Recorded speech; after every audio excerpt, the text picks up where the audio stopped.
Protecting the United States in its interest is an expensive undertaking, to the tune of $534 billion for a defense base budget and an additional $51 billion to cover overseas war funds.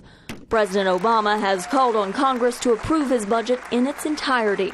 This is one of our most basic and most important responsibilities as a government. So I'm calling on Congress to get this done.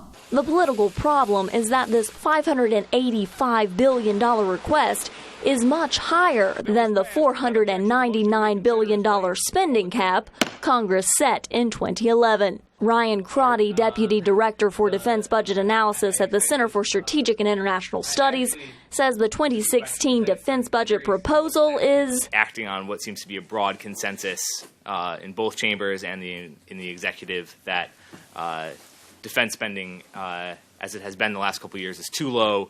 Too low given the current global threat environment. The funding includes more than $5 billion to counter Islamic State operations through airstrikes and the training of Iraqi forces and moderate Syrian rebels. It also includes about $800 million for a European Reassurance Initiative, which funds training exercises with allies in Europe amid Russian aggression in Ukraine.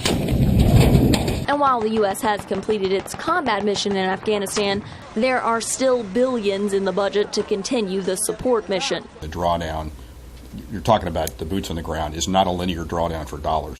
Even though our troops are inside the wire doing train, advise, and assist and helping them build their force, we're still out there trying to make sure that those troops inside the garrison are safe.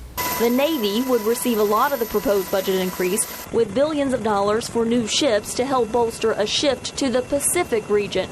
Pentagon officials explain the majority of the budget is for investing in the future. We have 3 years of built-up demand on modernization that we haven't been able to get to. If we don't do that today, we're not going to stay ahead of our potential adversaries.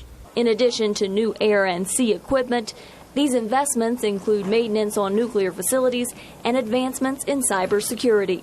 Carla Babb, VOA News, the Pentagon.